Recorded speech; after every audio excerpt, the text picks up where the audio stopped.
இந்த திடலிலே நுழைவதற்கு கிடைத்த அரிய வாய்ப்பு.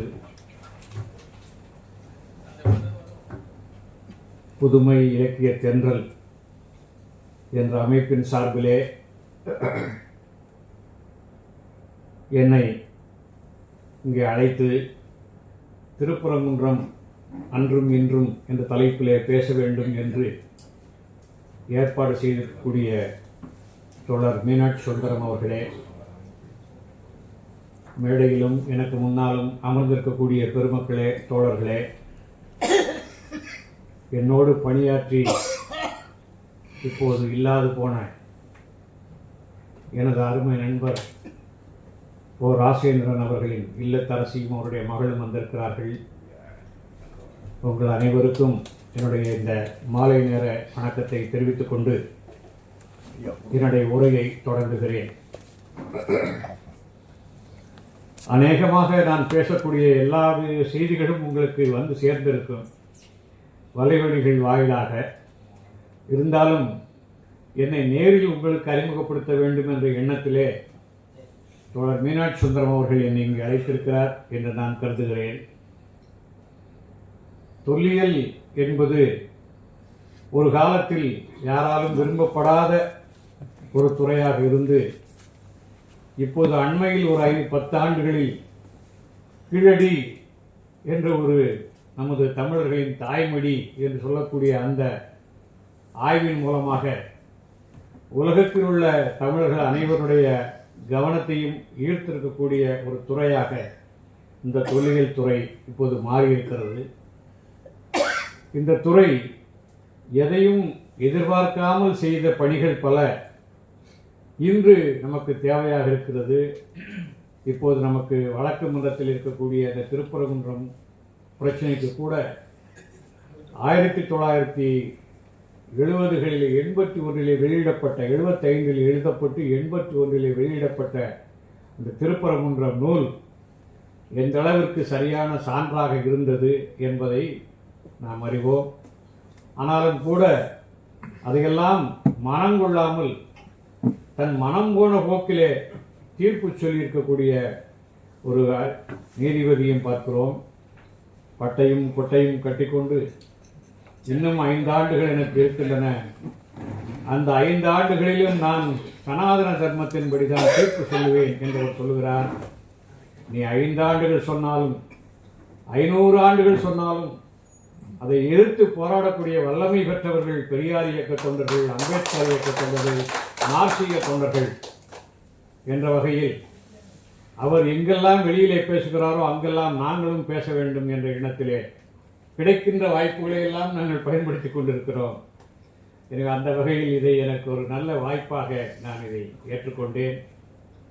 திருப்பரங்குன்றம் உங்களுக்கெல்லாம் செய்தி தெரியுது. நம் சங்க காலம் தொட்டு நமக்கு பல சான்றுகளை அந்த திருப்பரங்குன்றம் தாங்கி நிற்கிறது. முருகன் குன்றம் என்று இலக்கியங்களிலே பேசப்பட்டிருக்கிறது. அப்போது முருகன் குன்றம் என்றால் கோவிலாக இருந்திருக்க வாய்ப்பில்லை. அது குறிஞ்சி நில பூமி. அந்த குறிஞ்சி நில தலைவனாக, கடவுள் என்று கூட சொல்லக்கூடாது, அந்த குறவர் இனத்தின் தலைவனாக முருகன் ஏற்றுக்கொள்ளப்பட்டிருக்கிறான். அந்த காலத்தில் அந்த நிலம், அந்த மலை எப்படி இருந்தது என்பதை மதுரை காஞ்சி என்ற சங்க இலக்கியம் மிகச் சிறப்பாக எடுத்துரைக்கிறது. இன்று நாம் நினைத்து பார்க்க முடியாத அளவுக்கு சிங்கம், புலி, கரடிகள் எல்லாம் அந்த மலையிலே உலவியது. இழும் என்ற ஓசையோடு அருவிகள் கொட்டி கொண்டிருந்தன, மக்கள் அதில் நீராடி கொண்டிருந்தார்கள் என்பதையெல்லாம் அந்த மதுரை காஞ்சி என்ற இலக்கியம் சொல்லுகிறது. அந்துவன் பாடிய சந்துகள் நெடுவரை என்று சொல்லி நல்லந்துவன் அதை பாடியிருக்கிறார். அந்த பல பாடல்களிலே, சங்க இலக்கிய பாடல்களிலே ஓவியம், அந்த திருப்பரங்குன்றம் கோவிலிலே ஓவியங்கள் தீட்டப்பட்டிருந்தன. அந்த ஓவியங்களை மக்கள் எல்லாம் பார்த்து கொண்டு இது இந்த அகலிகை கதையை சொல்லக்கூடிய பூனை வடிவிலே வந்த இந்திரன், இது அகலிகை என்னெல்லாம் பார்த்து சொல்லி சிரித்து கொண்டு போனார்கள் என்ற செய்தியெல்லாம் இலக்கியங்கள் பதிவு செய்கின்றன. அந்த இலக்கியத்தின் காலத்தை இப்போது கிட்டத்தட்ட நாம் கிமு 300 என்று எடுத்துக்கொண்டால் கூட அதே சமகாலத்திலே அங்கு இருக்கக்கூடிய இன்றும் இருக்கக்கூடிய கல்வெட்டுகள்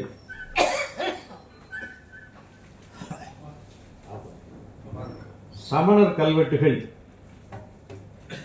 அதே சமகாலத்தைச் சேர்ந்தவையாக இருக்கின்றன என்றால் அந்த மலையினுடைய ஒரு பகுதியிலே முருகன் குன்றமாக இருந்தாலும் கூட இன்னொரு பகுதி மலையினுடைய மேற்கு பகுதி சமணர்கள் வாழ்விடமாக 2300 ஆண்டுகளுக்கு முன்பாகவே இருந்திருக்கின்றன என்பதை சொல்லுகின்ற வகையிலே தமிழி கல்வெட்டுகள் அங்கே இருக்கின்றன. பலர் அதை தமிழ் பிராமி என்று சொல்லுவார்கள். நான் அதை கெட்ட வார்த்தையாக கருதுகிறேன். தமிழி கல்வெட்டுகள் என்றுதான் சொல்ல வேண்டும். என்றால் தமிழ் பிராமி என்பது இவர்கள் இட்டுக்கட்டிய ஒரு சொல்லாடல். கிபி முதல் நூற்றாண்டிலே எழுந்த சமவேத சுத்த என்ற சமண நூலிலே பம்மி என்றுதான் அந்த எழுத்து வகை சொல்லப்பட்டிருக்கிறது. பம்மி என்பதை பிராமணர்கள் பிரம்மன் உருவாக்கினான் எழுத்து என்ற அடிப்படையிலே பிராமி என்று அவர்கள் சொன்னார்கள். சமணர்கள் அவருடைய தெய்வத்திலே பெண் தெய்வம் பிராமி என்று ஒன்று உண்டு. எப்படி சரஸ்வதி கல்விக்கு கடவுள் என்று சொல்கிறார்களோ அதுபோல் அவர்கள் பிராமி என்ற பெண் தெய்வம் தான் எழுத்துக்களை உருவாக்கினார்கள் என்று சொல்லி அவர்கள் அதை பிராமி என்று ஒத்துக்கொண்டார்கள். ஆனால் நாம் அதை ஏற்றுக்கொள்ள முடியாது. தொடக்கத்திலேயே தமிழி என்று சொன்னதை ஏன் நீங்கள் பிராமி என்று சொல்ல வேண்டும் என்பதனாலே கடந்த சில ஆண்டுகளாக நான் அதை எல்லா மேடையிலும் சொல்லுகிறேன். அது கெட்ட வார்த்தை. எனவே தமிழி என்பதுதான் நமக்கு சரியான வரலாற்று ரீதியான செய்தி. அதுபோல் இந்த நேரத்தில் இன்னொன்றையும் சொல்லிக் கொள்கிறேன். இதோடு தொடர்பில்லாவிட்டாலும் கூட திராவிடம் என்பது 2500 ஆண்டுகளுக்கு முந்தைய வார்த்தை. நமது ஐயா கொடுத்ததல்ல, அயோத்திதாசர் கொடுத்ததல்ல, கால்டுவெல் கொடுத்ததல்ல,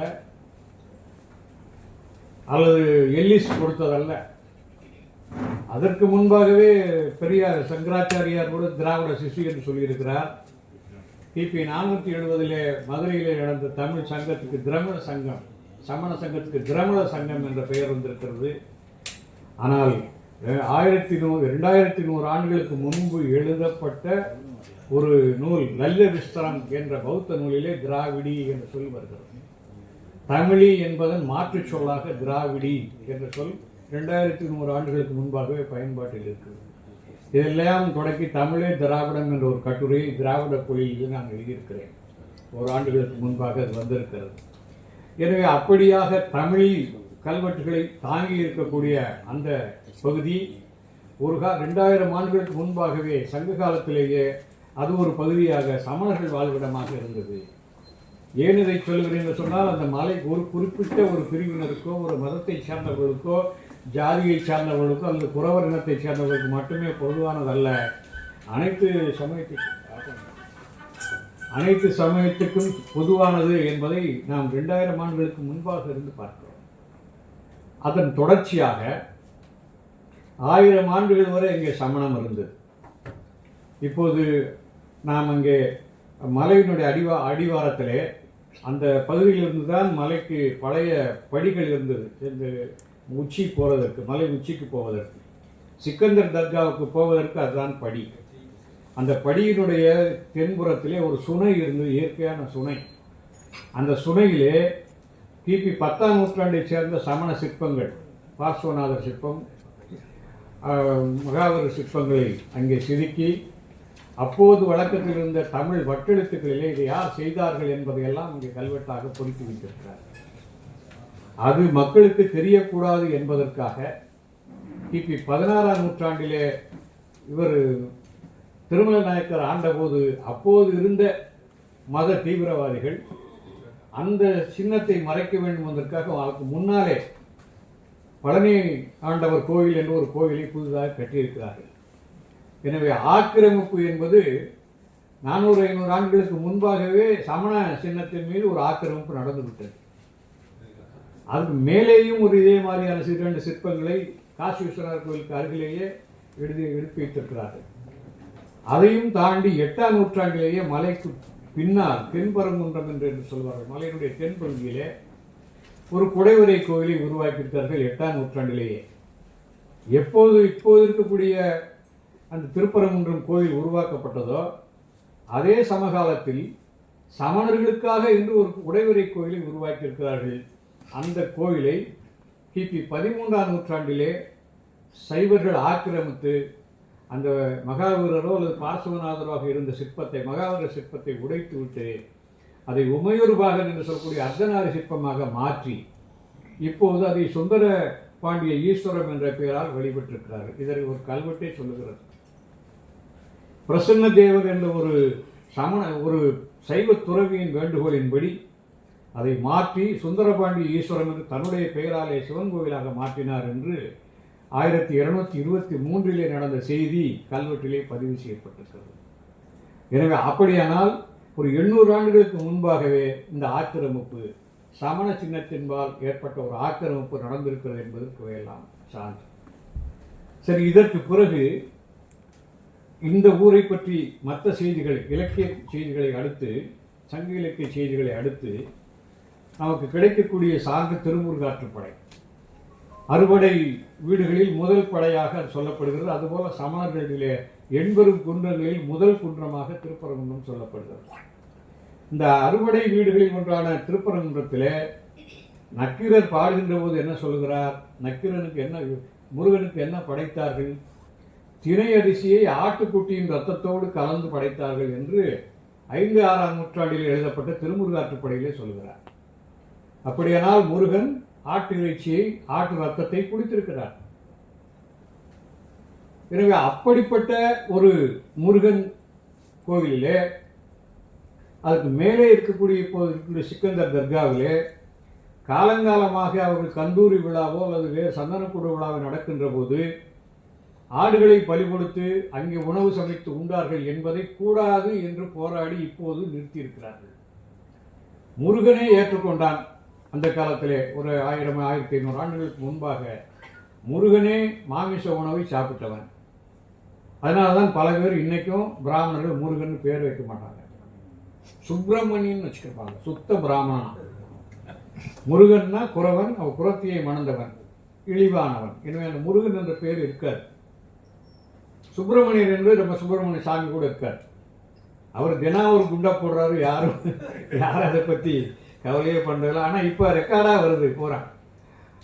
எனவே அப்படிப்பட்ட ஒரு வெறியர்கள் இருக்கக்கூடிய ஒரு பகுதியாக பேரை கூட வைக்க மாட்டோம். இன்னும் சொல்லப்போனால் மதுரையில் சொல்லுவாங்க, மீனாட்சி அம்மன் கோயில் வழியாக போகக்கூடிய ஐயங்கார்க இப்படியே கையை வச்சுக்கிட்டு தான் போவாங்க. அந்த பக்கமே கண் பார்வை போயிடக்கூடாது. சிவன் கோயில் பக்கமே பார்க்க மாட்டாங்க, மீனாட்சி கூட பார்க்க மாட்டாங்க, பார்க்க இப்படியே போயிடுவாங்க. அதே மாதிரி உங்களுக்கு தெரியும், வரதராஜ பெருமாள் கோயிலில் ஐயங்கார் தமிழ் பாடுவதிலும் சமஸ்கிருதம் பாடுவதில் தினம் சண்டை அடிதடி பார்த்து கொண்டே இருக்கிறோம். இவர்கள் நமக்கு பாடம் எடுத்துக் கொண்டிருப்பார்கள், சிறு மத நல்லிணத்தை பற்றி நமக்கு பாடம் எடுத்துக் கொண்டிருப்பார்கள். எனவே அப்படி அந்த 6ஆம் நூற்றாண்டு அளவிலே முருகன் என்ற தெய்வத்திற்கு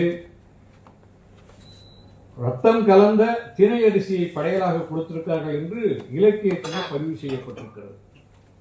இது 6ஆம் நூற்றாண்டு நிலை.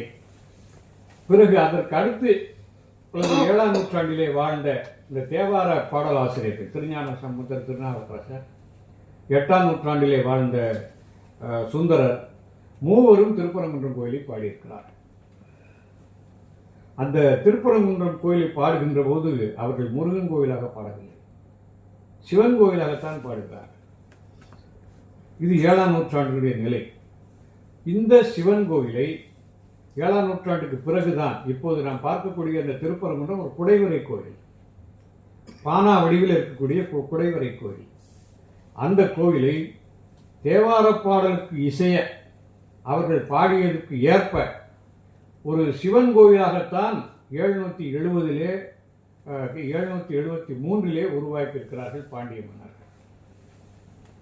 எனவே அதற்கு முன்னால் அது எவ்வாறாக அழைத்திருந்தாலும் கூட, அழைக்கப்பட்டிருந்தாலும் கூட சங்க இலக்கியத்தில் 7ஆம் நூற்றாண்டிலே தேவார பாடலாசிரியர்கள் அதை சிவன் கோயிலாக பாடினார்கள். அந்த பாடலுக்கு ஏற்ப இந்த கோயிலை சிவனுக்கு உரியதாக, சிவன் தான் தலைமை கடவுள், அப்படி உருவாக்கியிருக்கிறார்கள். இதற்கு இப்போது இருக்கக்கூடிய அந்த பானா வடிவில் இருக்கக்கூடிய கோயிலே கிழக்கு பார்த்த கருவறை, 2 கிழக்கு பார்த்த கருவறை ஒன்று, மேற்கு பார்த்த கருவறை, நடுவில் 3 மாடங்கள். கிழக்கு பார்த்த கருவறையிலே சிவலிங்கம் இருக்கிறது. அதனுடைய முதுகு பகுதியில், அதனுடைய சுவர் பகுதியில் சோமாஸ்கந்தர் இருக்கக்கூடிய சோமன், சிவன், உமை, முருகன் இருப்பதாக புடைப்பு சிற்பம் இருக்கிறது. அதனுடைய எதிரே இருக்கக்கூடிய பெருமாள், பவளக்கனிவாய் பெருமாள் என்ற பெருமாள் சிற்பம் ஒரு கருவறையிலே இருக்கிறது. நடுவில் இருக்கக்கூடிய 3 மாடத்திலே விநாயகரும் துர்க்கையும் முருகனும் இருக்கிறார்கள். ஆக இது 5 தெய்வங்களுக்காக இருந்த பஞ்சாயத கோட்பாட்டின் அடிப்படையில் இந்த கோயிலை உருவாக்கினார்கள் என்று சொல்லுவார்கள். எனவே இங்கே தலைமை கடவுள் சிவன். இந்த சிற்பத்தை மட்டும் வைத்துக் கொண்டு சொல்லவில்லை. இதை உருவாக்கிய காலத்தில் சமஸ்கிருதத்திலும் தமிழிலும் ஒரு கல்வெட்டை அந்த நிலை மலையிலேயே, இது அந்த இயற்கையான மலையிலே குடவைப்பட்டது. எனவே அந்த தாய்ப்பாறையிலேயே செதுக்கி இருக்கிறான். இது சம்புவுக்காக எடுக்கப்பட்ட கோயில். சம்போ மகாதேவாசம். சம்போ என்று சொன்னால், சம்பு என்றால் சிவபெருமான். சிவபெருமானுக்கு எடுக்கப்பட்ட கோயில். இதை எடுத்தவன் யார்? வைத்திய குல முக்கியன் என்று சொல்லக்கூடிய சாத்தன் கணபதி. வைத்திய குலம் என்றால் அந்த காலத்திலே மருத்துவ குலம். இன்று அதை நாம் நாவிதர் என்று சொல்கிறோம் அல்லவா, அந்த குலத்தைச் சேர்ந்தவர். அவர் சேனாதிபதியாக இருந்தவர். சாத்தன் கணபதி, சாமந்த பீமன் என்று இதெல்லாம் சமஸ்கிருதத்தில் அவங்க எழுதியிருக்கார். சாமந்த பீமனாகிய சாத்தன் கணபதியால் சம்புவுக்காக எடுக்கப்பட்ட கோயில். இதை சமஸ்கிருதத்தில் இவ்வாறு எழுதி தமிழிலே வட்டெழுத்து என்ற அப்போதிருந்த வழக்கத்தில் இருந்த எழுத்தில் கோச்சடைய மாதற்கு ஆண்டு 6வது சாமந்த பீமனாகிய சாத்தன் கணபதியால் திருத்துவிக்கப்பட்டது ஸ்ரீ கோயிலும் ஸ்ரீ தடாகமும் இக்கோயிலும். அவருடைய தர்மபத்தினியார் எடுக்கப்பட்டது துர்கா கோயிலும் ஜேஷ்டா கோயிலும்னு எழுதப்பட்டது. தர்மபத்தினி நக்கன் கொற்றியால் எடுக்கப்பட்டது துர்காதேவி கோயிலும் ஜேஷ்டா கோயிலும் என்று அந்த கல்வெட்டு இருக்கு. இதனுடைய காலம் கிபி 773. எனவே இப்போது எடுத்தவர் யார்? அந்த கோயிலை கட்டியவர் யார்? ஒரு மருத்துவ குலத்தைச் சேர்ந்தவர். இன்னும் சொல்லப்போன இன்னார்தான் இன்ன தொழில் செய்ய வேண்டும் என்று சனாதனம் சொல்லுகிறது அல்லவா, அந்த சனாதனத்தை 1500 ஆண்டுகளுக்கு முன்பாகவே சுக்குநூறாக உடைத்தவர்கள் தமிழர்கள். எனவே படைத்தலைவனாக இருந்தவர் மருத்துவ குலத்தைச் சேர்ந்தவர். ராஜராஜனுக்கு படைத்தலைவராக இருந்தவர் பிராமணன்.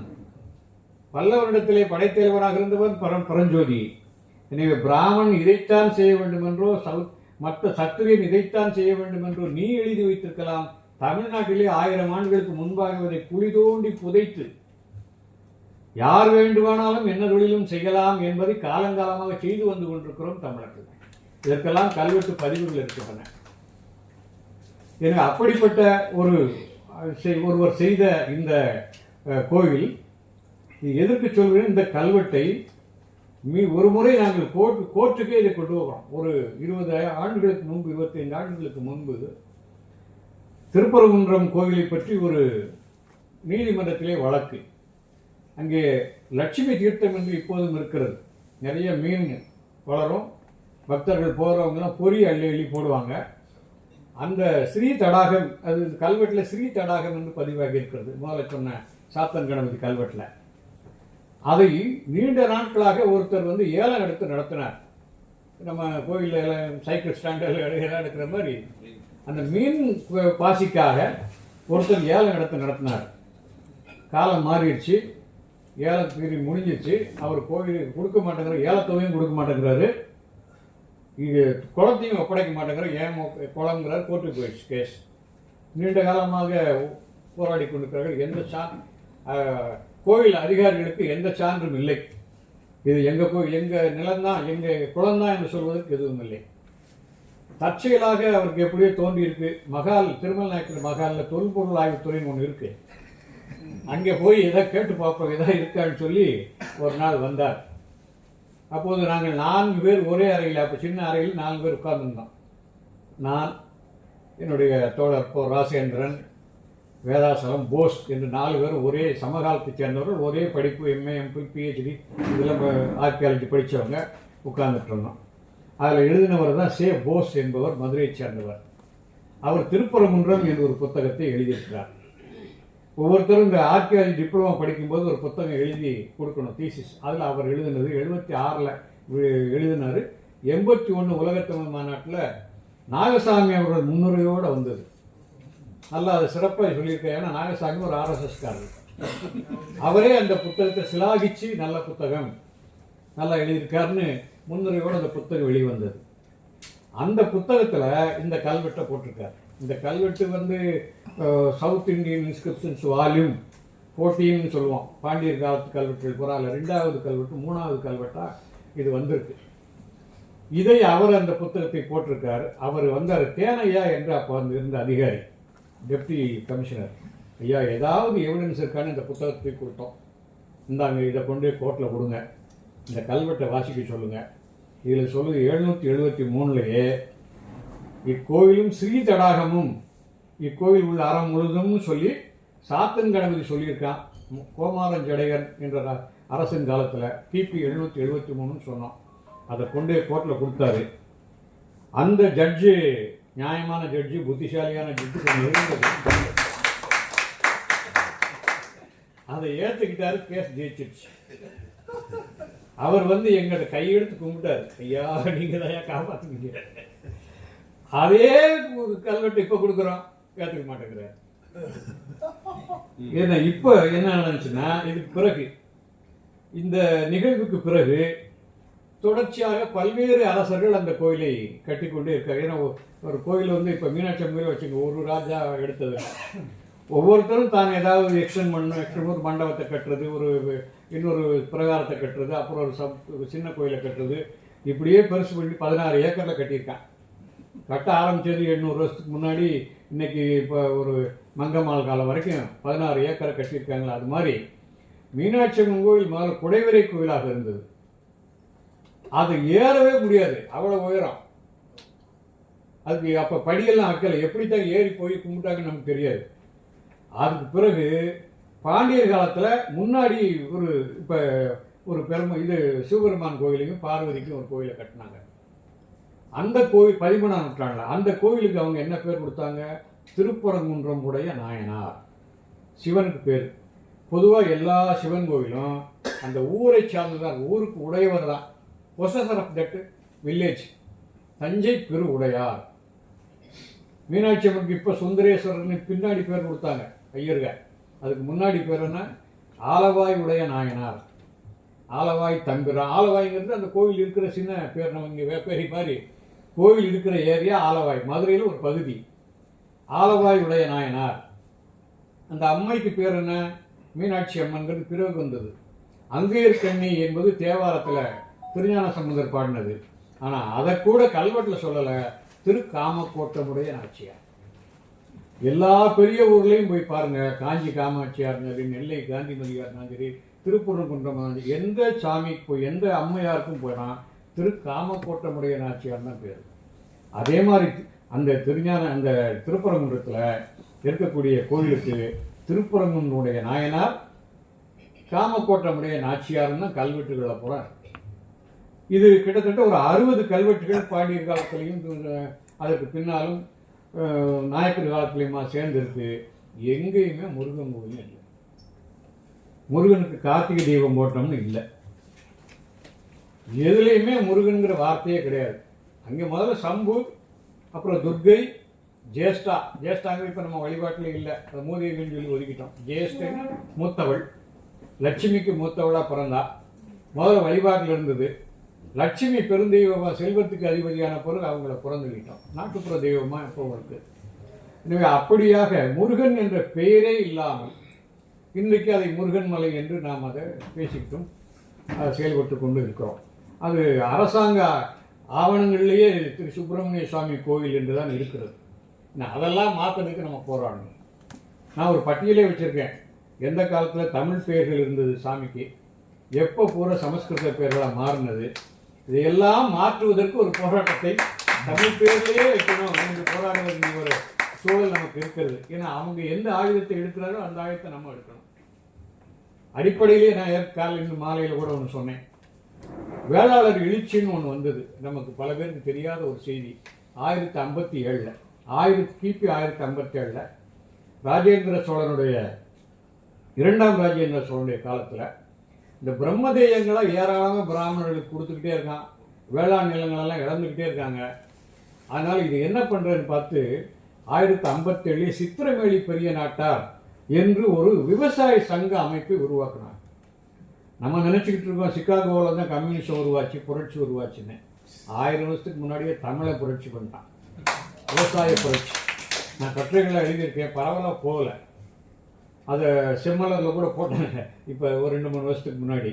இதை வெளியே கொண்டு வர வேண்டிய இதுக்கு அந்த மாதிரி போராடி பிரம்மதேயங்களுக்கு எதிரான ஒரு இயக்கத்தை கட்டி அதற்கொன்று கொடி, மேலிக்கொடி என்று சொல்லி கலப்பை கொடி, இன்னைக்கு பாவம் சுப்பிரமணிய சாமி கிட்ட பாடாப்படுது கட்சியில், மேலிக்கொடியை ஏற்படுத்தி கோயில்களை கைப்பற்றி நீ எங்கெல்லாம் பெருமாள் கோயிலை சொல்லி இருந்தால் அந்த கோயிலை புறம் போய் பூமி தேவியின் மக்கள் மண்ணின் மைந்தர்கள் என்ற கோஷத்தோட பூமாதேவிக்கு தனியாக கோயில் அப்போ இல்லை, ஸ்ரீதேவிக்கு மட்டும்தான், பூமாதேவிக்குன்னு பூமி தேவிக்குன்னு ஒரு கோயிலை கட்டி சாமி பேரையே கரிமாணிக்கு ஆழ்வார்னு இருந்ததை சித்திரமேலி விண்ணகரம்னு மாற்றி அடிமடியிலே கை வச்சான் 1057.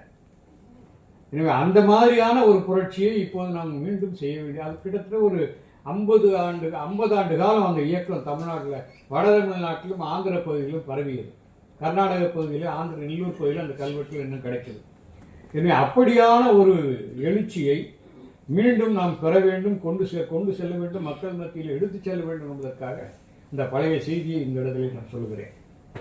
எனவே இதற்கு பிறகு இந்த பாண்டியர்கள் இவரெல்லாம் செய்த பிறகு அப்புறமா அந்த கோவிலில் கேப் இருக்கு. பாண்டியர் மட்டும் தனியாக நிற்குது, இந்த குடைவரை கோவில் தனியாக நிற்குது, நடுவில் ஒரு பெரிய பள்ளம், ஒரு பெரிய வெற்றிடம் இருக்கு. அந்த வெற்றிடத்தில் திருமலை நாயக்கர் போய் கொஞ்சம் நிரப்புறார். அவருடைய உருவச்சிலையை முழுசாக வச்சு, அவர் நீங்கள் பார்த்தாவே பெரிய தொந்தியோட இருக்காருன்னா ஒரு திருமலை நாயக்கர் பல இடங்கள் இருக்கார் மதுரைக்குள்ள.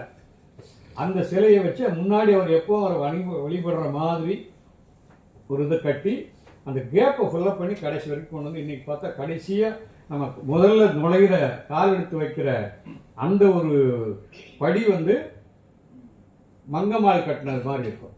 கிட்டத்தட்ட ஒரு 773 தொடங்கியது 1703 வரைக்கும் மங்கம்மாள் காலம். அவர் 1000 ஆண்டு காலமாக தொடர்ச்சியாக அந்த கோவில் இருந்து கொண்டிருக்கிறது. இந்த நேரத்தில் இப்போ இந்த சிக்கந்தர் தர்கா வருகிறது. சிக்கந்தர் தர்கா எல்லாரும் சொல்லுவது போல இந்த 1311 நம்ம தான் எல்லாத்துக்கும் தீதும் நன்றும் பிறர் தர வாரா, அது நம்ம தான் செஞ்சோம். பாண்டியர்களில் சுந்தரபாண்டியன் வீரபாண்டியன் 2 பேர் அண்ணன் தம்பிக. சடையவர்மன் குலசேகர பாண்டியன்கிற 1268 1310 வரைக்கும் ஆட்சி பண்ணான். அவன் நியாயமாக பட்டத்தை சுந்தரபாண்டியன் கொடுக்கணும், அவன் தான் லெஜிட்டிமேட் சன், அது பட்டத்தரசிக்கு பிறந்தவன். ஆனால் அவனுடைய ஒரு சபல புத்தி வைப்பாட்டிக்கு பிறந்த வீரபாண்டியனுக்கு தான் பட்டம் கொடுப்பேன்னு சொல்லி பட்டம் கட்டிவிட்டான். அதனால் என்ன பண்ணான், இவன் போய் இஸ்லாமிய படையெடுப்ப வெல்தரவாக்கு வச்சு கூட்டு வந்தான். அதான் இவன் தீதும் என்று பிறர் தர வராங்கிற மாதிரி அவனை கொண்டு வந்ததுனால அவன் இங்கே வந்து கொள்ளையடிச்சு எல்லாத்தையும் கொண்டு போயிட்டு ஒரு 40 ஆண்டு காலம் மதுரை சுல்தானேட் என்று சொல்லக்கூடிய மதுரை சுல்தானுடைய ஆட்சிக்கு அதுக்கு காரணமாகி போச்சு.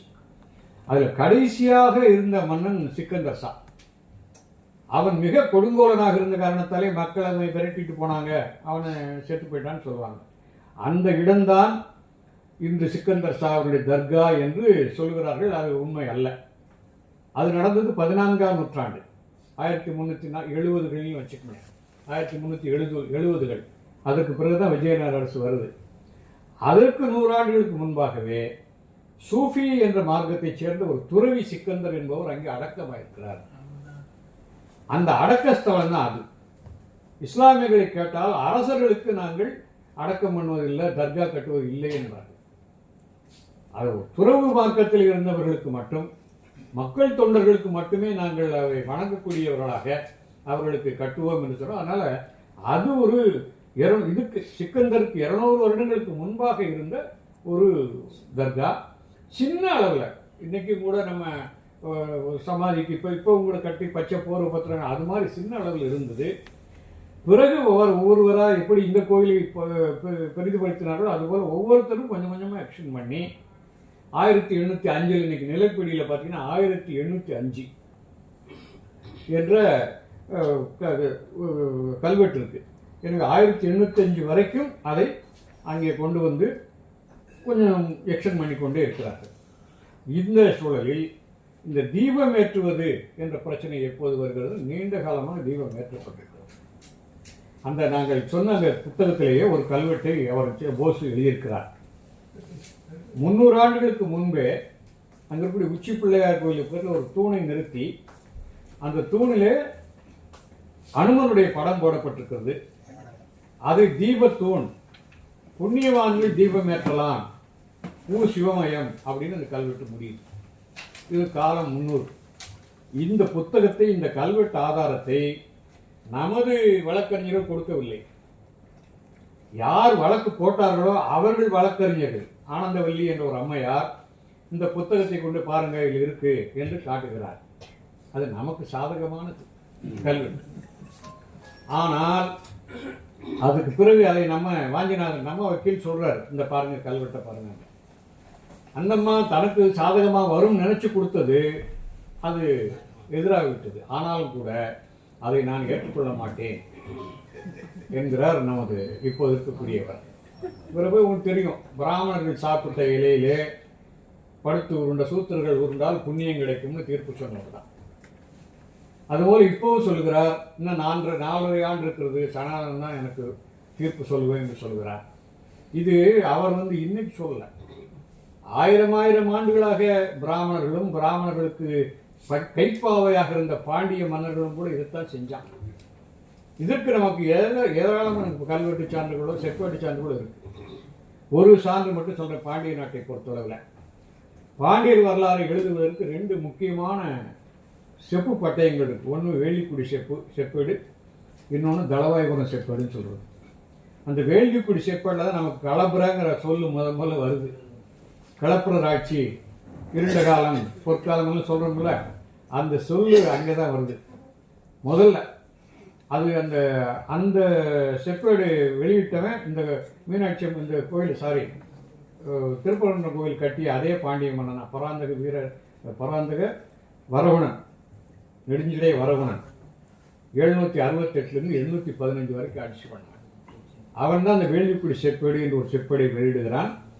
அதில் களபிரர் என்ற சொல் முதலாக வருகிறது.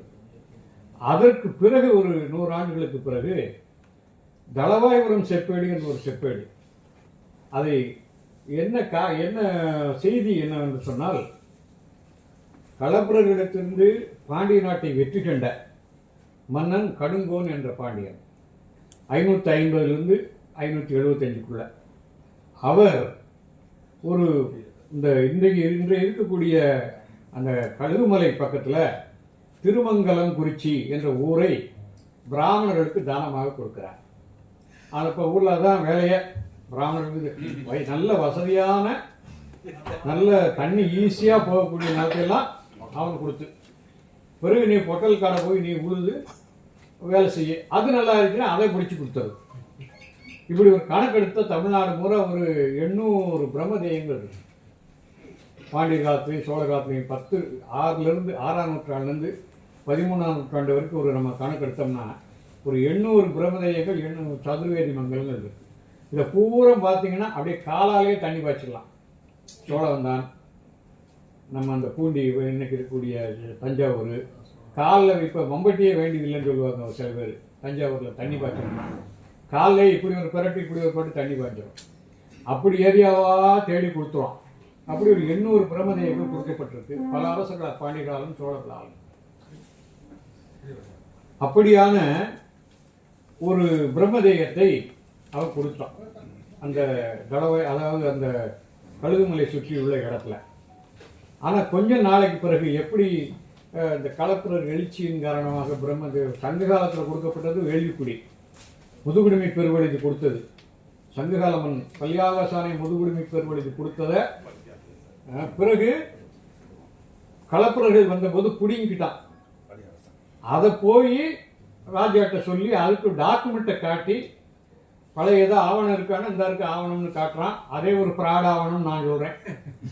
அதை காட்டி அப்போ சரி திருப்பி எடுத்துக்கிட்டு கொடுத்தாங்க. ஏன்னா சங்க காலத்தில் ஒரு ஆவணம் கொடுத்துருந்தா அந்த ஆவணம் தமிழ் எழுத்தில் இருக்கும். திருவள்ளுவர் எழுதுனதே தமிழ் எழுத்து தான். அவர்கிட்ட இன்னைக்கு நம்ம அச்சு புத்தகத்தை கொடுத்தா அவருக்கே வாசிக்க தெரியாது, நான் எழுதுனதான்னு கேட்பார். அப்படி தமிழ் எழுத்துல இருந்திருக்கணும் அந்த ஆவணம். இவன் 870 அந்த ராஜாட்ட போய் காட்டுறான், இந்த பாருங்க முதுகுடுமி பெருவழிக்கு கொடுத்த ஆவணம், இதை பார்த்து எங்களுக்கு அந்த இடத்த கொடுங்கன்னு சொல்லி அவர் நன்றுன்னு சொல்லி அப்படியே என் முன்னோர் முதுகுறவர் கொடுத்ததை உங்களுக்கு ஆகுன்னு கொடுத்துக்கூடாது. இவனாவது டாக்குமெண்ட்டை கொடுத்து காட்டி, பொய்யோ நெசமோ டாக்குமெண்ட்டை காட்டி வாங்கணும். ஆனால் நான் இப்போ சொல்கிறேன், தளவாய்புரம் செப்பேட்டில் கடுங்கோன் 550 கொடுத்தான். அவன் என்ன கொடுத்தான், எப்படி கொடுத்தாங்கிறதுக்கு நமக்கு தெரியாது. இவனுடைய இப்போ கிளைம் பண்ணுற ஒருத்தன் நாராயணன் கேசவன் என்று ஒரு பிராமணன். அவன் அப்போ இருந்த ராஜா பேர் பராந்தக வீர நாராயணன். 890 910 வரைக்கும் ஆட்சி பண்ண, கிட்டத்தட்ட இன்னைக்கு 1100 வருஷத்துக்கு முன்னாடி. அவன்கிட்ட போய் இந்த நாராயணன் கேசவன் சொல்கிறான், ஐயா இந்த மாதிரி கடுங்கோன் என்ற அரசன் எங்களுக்கு திருமங்கலம் குறிச்சி என்ற ஊரை எங்களுக்கு தானமாக கொடுத்தார் பிராமணர்களுக்கு. பிறகு வந்த மரக்கேட்டில் ஒரு கலகத்தில் சூத்திரன் ஒருவன் பிடுங்கி கொண்டான், அதை தன் வசமாக்கி கொண்டான். அதை நீங்கள் திருப்பி எப்படியாவது எங்களுக்கு கொடுக்கணும் என்று அவர் கேட்கிறார். அதுக்கு ஏதாவது டாக்குமெண்ட் இருக்கான்னு ராஜாவே கேட்கல. அந்த செப்பேட்டில் என்ன சொல்றாரு, கேட்கிறவன் பிராமணன், அவன் பொய் சொல்ல மாட்டான். அவன் அரசாங்க விஷயங்களில் நிபுணன், ராஜ விசுவாசி, எனவே அவன் பொய் சொல்ல மாட்டான் என்று சொல்லி உனக்கு அந்த நிலத்தை கொடுக்கிறேன். இது 1000 வருஷத்துக்கு முன்னாடி நடந்தது. இப்போ இதை சொல்லும்போது உங்களுக்கு ஒரு விஷயம் ஞாபகத்துக்கு வரும். Bilkis Bano case. Bilkis Bano case compare பண்ணி பாருங்க. பொண்ணவன் பூரா பிராமணன், வெளியே வரும்போது எல்லாம் மாலை போட்டு வரவேற்றான். ஏன்னா நீதிபதி என்ன சொன்னாரு, பிராமணன் இந்த தப்பு பண்ண மாட்டாங்க. எதுக்கு, அதுக்கு தான் சொல்றேன், 1000 ஆண்டு காலமாக நம் மீது இவ்வாறான ஒரு ஆதிக்கம் நடந்து கொண்டே இருக்கிறது. அதனுடைய வழிகாட்டுது, அவனுடைய எச்சம் தான் இன்றைய தீர்ப்பும் இன்றைய நீதிபதியும். எனவே இதை நாம் தொடர்ச்சியாக எங்கெல்லாம் இதை கொண்டு செல்ல, இன்னும் மீண்டும் எங்களை போன்றவர்களுக்கு இன்னும் நிறைய வேலை இருக்கு. இப்போ தொகுத்து கொண்டே இருக்கிறோம். பிராமணர்கள் செய்த செயல்கள், அவர்கள் செய்த கொலைகள், அவர்கள் செய்த கிரிமினல் நடவடிக்கைகள் எல்லாவற்றையும் கல்வெட்டு வாயிலாகவும் செப்பேடுகள் வாயிலாக இருப்பதெல்லாம் தோண்டி துருவி இனி ஒரு புத்தகமாக கொண்டு வர வேண்டும். ஏனென்றால் வெள்ளையா இருக்கிறவன் போய் சொல்ல மாட்டான், பிராமணன் போய் சொல்ல மாட்டான் என்று இருக்கு. சில பேர் சொல்லுவாங்க, யார் மேலேயாவது ஒன்றும் பேரை சொல்றேன், SV சேகர் ஒருத்தர், எந்த பிராமணன் மேலேயாவது FIR இருக்கான்னு அடிக்கடி கேட்பாங்க. FIR எப்படி இருக்கும், போலீஸ்காரன் நீ, ஜட்ஜு நீ, அப்புறம் இப்படி FIR இருக்கும் மேல. FIR 1000 வருஷத்துக்கு முன்னாடி FIR இருக்கு, போடணும், எவிடன்ஸ் இருக்கு. எனவே இவ்வாறான ஒரு சூழலில் அங்கே இருக்கக்கூடிய அந்த கல்வெட்டுகளில் எந்த இடத்திலும் இதை அதான் சொல்ல, நாங்கள் 3 மதங்களும் சங்கமித்த ஒரு இடம், ஒரு திருப்புறங்கம் ஒன்றிலான சமய நல்லிணக்கத்தின் சின்னம் என்று நான் ஒரு ஏற்கனவே சமூக விஞ்ஞானம் போன்ற விஷயங்களில் இதழ்களில் கற்று எழுதியிருக்கிறேன். இப்படியான ஒரு சூழலில் இப்போது இருக்கக்கூடிய இந்த தீர்ப்பின் அடிப்படையில் நாம் நமது வேலையை மீண்டும் தீவிரப்படுத்த வேண்டி இருக்கிறது. இதற்கு ஒரு சிலர் மட்டும்தான், வாஞ்சிநாதன் போன்ற ஒரு சில வழக்கறிஞர்கள் தான் தீவிரமாக இருக்கிறார்கள் என்றாலும் கூட, அவருக்கு எந்த விதமாகவெல்லாம் நம்மால் உதவி செய்ய முடியுமோ அந்த விதமாக நாம் உதவி செய்ய வேண்டும். அந்த வகையில் ஒரு தொழிலாளன் என்ற முறையில் நியாயத்திற்காகவும் உண்மைக்காகவும் சான்றுகளின் அடிப்படையிலும் என்னுடைய வாதத்தை எந்த மேடையிலும் எந்த நீதிமன்றத்திலும் எடுத்து வைப்பதற்கு தயாராக இருக்கிறேன் என்று சொல்லி, இதுக்கு மேலே செய்து கொண்டு இதை நல்ல வாய்ப்பை கொடுத்த இந்த அமைப்புக்கு நன்றி கூறி அமைகிறேன். நன்றி.